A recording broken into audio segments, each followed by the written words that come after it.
that came up for me that I would love to hear your thoughts on, Dennis, when I first read this story, because I was kind of like, that's an interesting feeling that came up for me there, was, one, I wonder how old this person is, because they said they'd been playing RPGs for 10 years, and this one campaign has been 3 years long so far. And how long it's taken them to, I don't know, potentially bring up something sexist that they've noticed. Because the feeling that came up for me was, it really stinks that sometimes it takes someone experiencing something directly in order to be a really active ally for it, right? And I know that we've talked about this in the past, and how, like, me experiencing sexism and misogyny is kind of a doorway into understanding, like you said with your neurodiversity, it's a false equivalency, but it's a doorway into understanding oppression, right? Not to compare the plight of women to the plight of neurodiverse individuals or people of color or any of those other things, but it's a doorway into understanding, at least to some degree. And there was a little bit of like resistance in me that was, okay, come on, dude, you're sitting here saying you're like trying to be an ally, and that you think that, like, obviously this man is not intentionally a sexist, but is this the first time that he's felt up in arms about it? Is this the first time that he's brought something up with his buddies? Has he ever stopped locker room talk? And maybe he has. And again, I'm absolutely repeating the pattern of assuming the worst in OP, and that's not fair of me to do either. But when I recognized me having that reaction, I was like, oh, that's an interesting feeling that I'm having. That is, I just wonder. And also wanting to check myself on that it's like, this guy may be really active in his like allyship work. But I also thought that was an interesting reaction that I had, because I do think we see that sometimes, that, you know, our politicians that are extremely homophobic until one of them has a gay son, and then they turn on a dime. It's like, why did it take it happening to you for you to build some empathy for someone else? And again, false equivalence to OP there. But yeah, so several different things there. Thoughts on that? Yeah, I think it makes sense. I mean, first of all, I think your feelings are valid. I mean, of course, in terms of, I think it's fair to say, well, did it take you 3 years to get there? At the same time, I also feel, it reminds me of the parable in the Bible about the workers who come in, who get picked up at 6 a.m, and then the guy goes back and gets more workers at noon and at 3 and at 6, and they all get paid the exact same. The guy who worked 12 hours versus the guy who worked 1 hour, and so the guy who worked 12 hours bitches about it, like, hey, I've been doing this for so long, and and it's like, dude, it's my money. I can pay what I want to pay. Like, I not do what I promised you to do? And again, that's what popped into my head there. But I get what you're saying too. Like he shouldn't, like, this guy shouldn't, the poster should not be like glazed for the fact that he's noticing this. Like, like, wow, you're such an awesome guy. Because I think it is fair to say you're just noticing this now. Hey, welcome to the club, buddy. But at the same time, whoever's not against me is for me, so the very fact that I have an ally now is a good thing. And it's like, how can we speed? So I see both sides of it for sure. Yeah. Like, I think it is valid to say, glad you're here. And I wish it hadn't taken 3 years for you to get here, but I'm happy you're here now. Right. And better late and than that never. is something that I want to be careful about. That's also like, hey, don't push your allies away either. And when we know better, we do better. And even though, like, the way of knowing better may not have been, like, my perfect narrative of how to know better, he is doing better.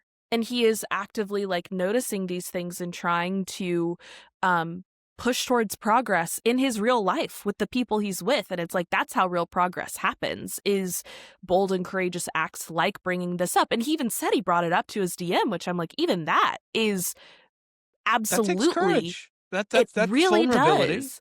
I mean, and as a And man, yeah, that's true there's vulnerability there, because when you take that to another, absolutely.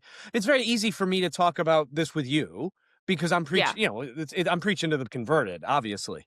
It's a lot different to go take your faith, if you will, to the street corner and, stand on that, the proverbial soapbox. So credit there as well. And, you know, it would have been great if it had been sooner. Now, again, we don't know the Yeah. circumstances here, of course, Right. and to be fair, for a lot of guys, you're blind to it because you don't until you start to look, you don't see it. But what I do promise is he's going to see it more and more and more, because that's what happened to me. Yeah. And once you start looking for it, you see it at all points. I mean, it's impossible not to see all over the place, and in the workforce, in therapy, in everywhere. There is this subtle tinge that of misogyny that is there. I Yeah. mean, listen, I do it too. I have to catch myself. I mean, I check myself. I question myself, and I ask everyone around me, hey, if you notice something, tell me, because I don't want, there's a lot of conditioning that's gone on in my time on this earth, and it's not easy to break that conditioning, and it's not easy to always be bold and to say Right. things. That's not easy, and so I do commend this guy, and we don't know how, and I don't know how, when he started to notice it too. It would have been Right. nice to notice it sooner. Um, but here's a question for you though, and so I agree with everything you've said, and I also see it from his point of view of, hey, and it takes a lot of courage. I mean, well, I don't know if it takes a lot of courage to write that Reddit post anonymously. I think it takes a lot more courage to write it from your normal account, but I also understand why he wouldn't, because that, Right. I mean, that we live in an interesting time, to Yes. be fair. So I can't Well, and I if can't get on the anybody. DM or something follows him on his original account and he's trying to be, you know, kind and keep that anonymous, I understand. So, yeah. Yeah, I mean, because without a doubt, like, if they see this, they're gonna know it's about them, right? It doesn't matter that it's on an anonymous account. Like, there's enough Exactly. details here that anyone involved in this table is probably gonna say, "Hey, that resembles my table," especially if you're the DM, right? So there's no hiding that. I also want to be really mindful of when we lash out at people who are showing growth. I think it's easy to get angry at the people who are coming over to our side because it feels safer to be angry at someone who's coming over to our side. And like you said earlier, it's not to say that those feelings aren't valid, but that's something that as that feeling came up for me, I definitely checked myself on.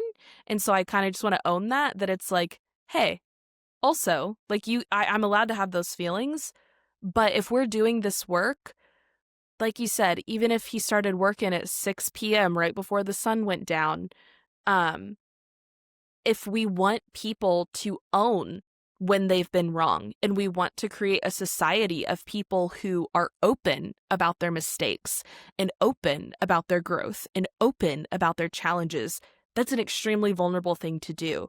And we should not meet that with anger and lashing out. We should meet that with acceptance and encouragement and celebration, even though, maybe there's some reconciliation and repair that needs to happen if there was harm made before the step of growth happened. Like, we can do this with nuance, but as someone who wants to encourage people to move in this direction, that's certainly something that I'm noticing about myself, that it's like, that's not, it's a fine response to have independently, like I said in my car on the way home, but that's not the reaction I want to mirror to people that are growing. I want to celebrate that. And so I just want to throw that out there too.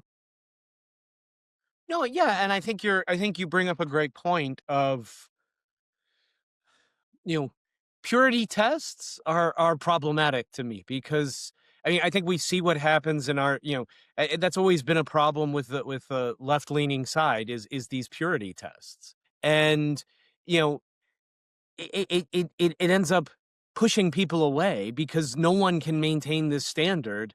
Like all No. have sinned and fallen short of the glory of God, as the Bible says, in terms of Right. yeah, but that's true on a physical level as well. Like nobody's perfect, and you set up these tests, and furthermore, I would argue that somebody, again, I can only speak from my own personal experience, and that is you know I think back on how I used to be, and I dislike I kind of cringe at it. And so, yeah, you're right. Like I should have always noticed these things, but I didn't, and I feel badly that I didn't already. And so, anybody who is coming to this with this idea of, "Hey, I'm noticing this," I think genuinely they're going to feel bad about the fact that they didn't notice it sooner. It's sort of like the FedEx arrow, like, "Oh my gosh, I can't believe, wow." These situations, I did things. Oh my goodness. And then they're going to, no, again, you should hold yourself accountable, but you also shouldn't feel shame because you know what? Yeah, you were part of the problem, but it wasn't done malevolently. And you're not, and you're here now. And so we always, I think we tend to look back. The past doesn't exist anymore. So yeah, maybe for 30 years I was a shitbird.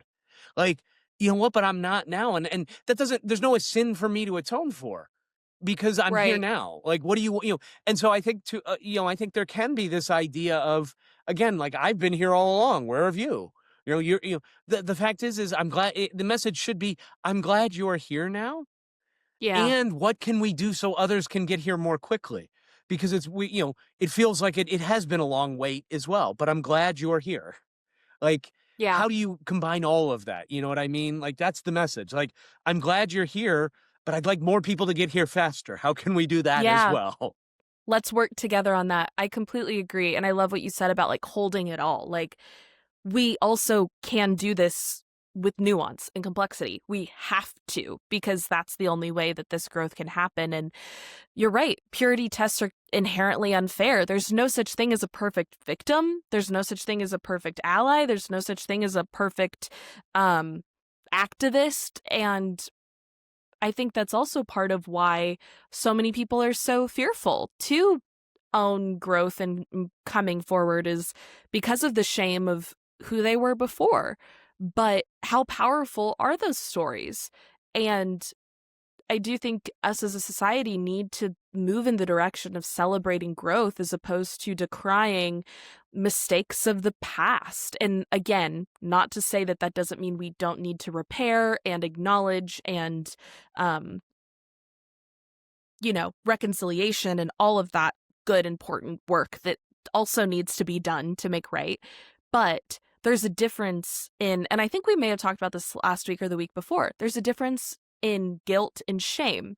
And shaming someone is, I am a bad person, versus guilt that is, I did a bad thing. And when you're stepping into guilt, you can acknowledge, I did a bad thing. I can repair and make right for that bad thing. Versus the shame of like, I'm bad, I will always be bad, and I can't get any better. Then no one has any motivation to grow. If you believe you're already bad, you're not going to grow. Yeah, why try? So